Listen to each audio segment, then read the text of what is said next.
Nosotros, desde lecturas improvisadas, no tenemos cómo demostrar o negar la existencia de seres extraterrestres, de visitantes de otros mundos o de otras dimensiones. Pero más allá de lo que podamos demostrar o creer, lo que sí podemos hacer es leer una vez más. Ajuste sus auriculares, suba el volumen y mire al infinito espacio, porque aquí comienza la historia de Beatriz y Lala.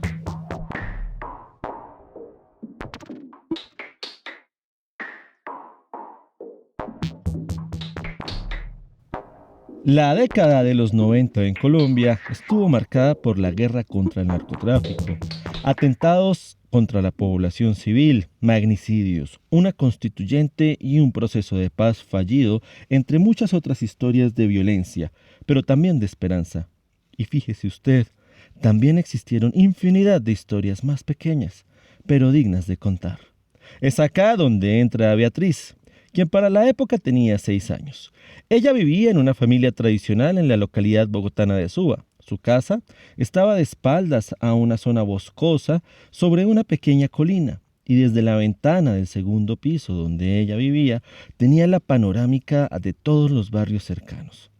Beatriz vivía con su hermana, 2 años menor que ella, su hermano ya un adulto joven en sus veintes, su mamá y su papá.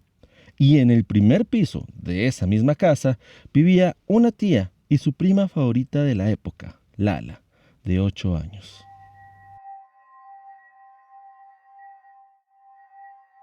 Y como cualquier familia de la época, había tradiciones no tan religiosas, pero que eran casi de obligatorio cumplimiento. Por ejemplo, todos los viernes para la cena, la señora Maruja, mamá de Beatriz, hacía sopa de menudencias. Para los que no sepan de qué estamos hablando, es una sopa hecha a partir de las patas, los pescuezos, las mollejas, los corazones y los hígados del pollo.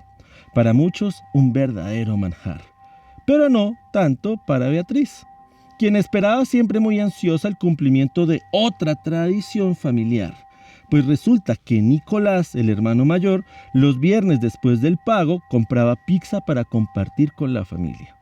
Resulta que a Nicolás tampoco le gustaba la sopa de menudencias y el escape a semejante plato por medio de una deliciosa porción de pizza era más que necesario.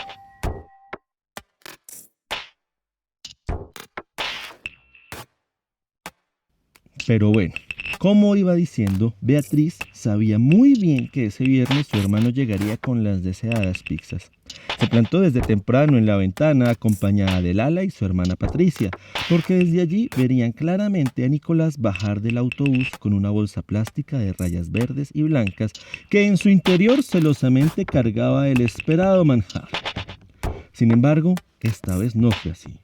Porque en cuanto apareció Nicolás en la escena, las 3 niñas notaron que sus manos estaban vacías. Por supuesto, las 3 se sintieron decepcionadas y tristes.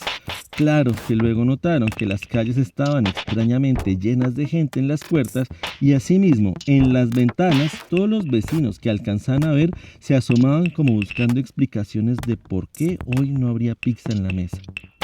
La expresión de Nicolás por su parte mostraba sorpresa y preocupación. No había remedio, la sopa sería servida como cada viernes.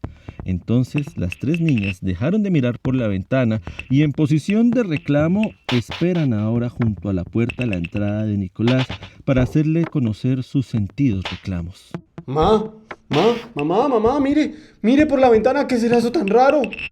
Dice Nicolás mientras señala al cielo. Mamá, es en serio, eso es muy raro, asómese, mire. Nicolás señala un objeto plateado que ahora cubre el anochecido cielo. ¡Ay, Nicolás! No moleste y pase los cubiertos que voy a servir la sopa. Pero mire. La señora Maruja cede y se acerca a la ventana. Eso está muy raro.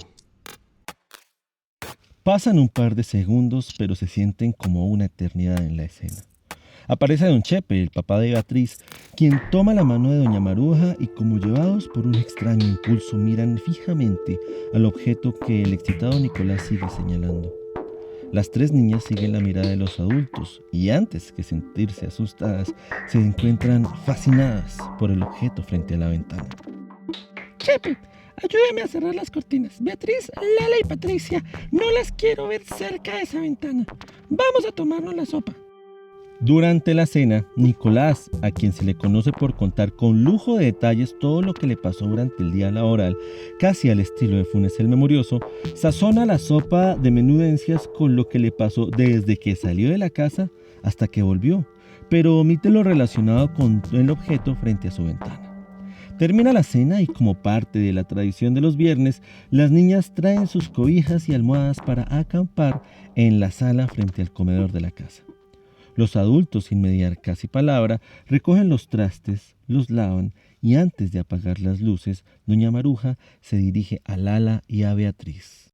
No quiero que abran las cortinas ni las ventanas. Si me doy cuenta, les doy duro a las dos. Beatriz, cuide a su hermana. Las niñas asienten con la cabeza y se acuestan. Ahora bien, su tradición siempre es contar historias hasta pasada la medianoche o disfrutar de algún juego de mesa, pero esa noche no es así.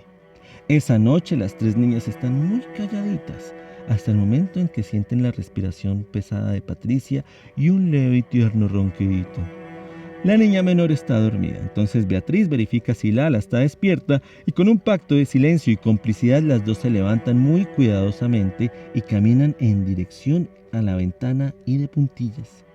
Abren la cortina con suavidad, se asoman y se sorprenden al ver el elemento plateado aún sobre el cielo de su barrio en Suba.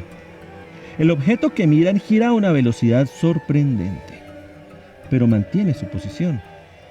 En algunas partes del objeto volante se identifican pequeñas ventanas que arrojan luces sobre las calles.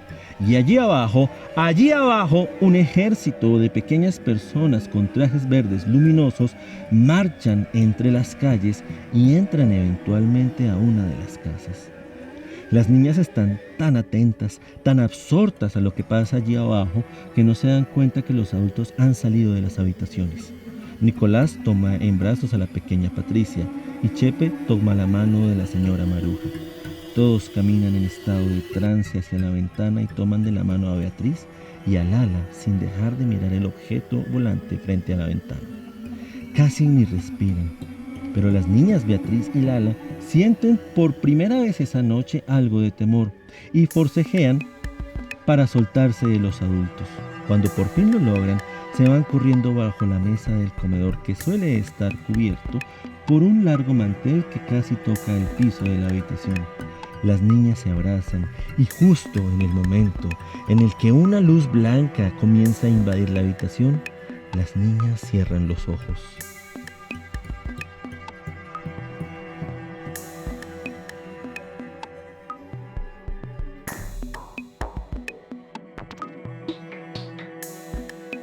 Ya es de día. El sol entra por la ventana de la casa de Beatriz. Ni ella ni Lala saben cómo llegaron a acostarse en su campamento improvisado y tampoco saben en qué momento se quedaron dormidas. Pero las dos se miran fijamente y al unísono pronuncian la frase: todo fue verdad, no fue un sueño. Acto seguido las dos cuentan una a la otra lo que vivieron la noche anterior y luego de verificar sus versiones intentan contar su historia a los adultos, pero ninguno de ellos recuerda nada de lo que las niñas cuentan. Beatriz y Lala hacen entonces el pacto de no olvidar nunca su experiencia y desde ese momento, cada vez que se encuentran durante 30 años, lo primero que hacen al verse es recordar la extraña historia del viernes en el que un objeto volador estuvo estacionado varias horas en un barrio de Suba en Bogotá. Esta ha sido la historia de Beatriz y Lala. En un capítulo más para Lecturas Improvisadas. Agradecemos el testimonio de las involucradas, a quien por supuesto les hemos cambiado el nombre. Lecturas Improvisadas ha sido posible gracias a la producción de Yata Estudios. En la locución, como Nicolás, Cristian Ruiz. Locución y adaptación del guión, Diego Ruiz. Hasta la próxima y recuerde siempre mirar hacia arriba. Probablemente sea testigo de un encuentro fascinante.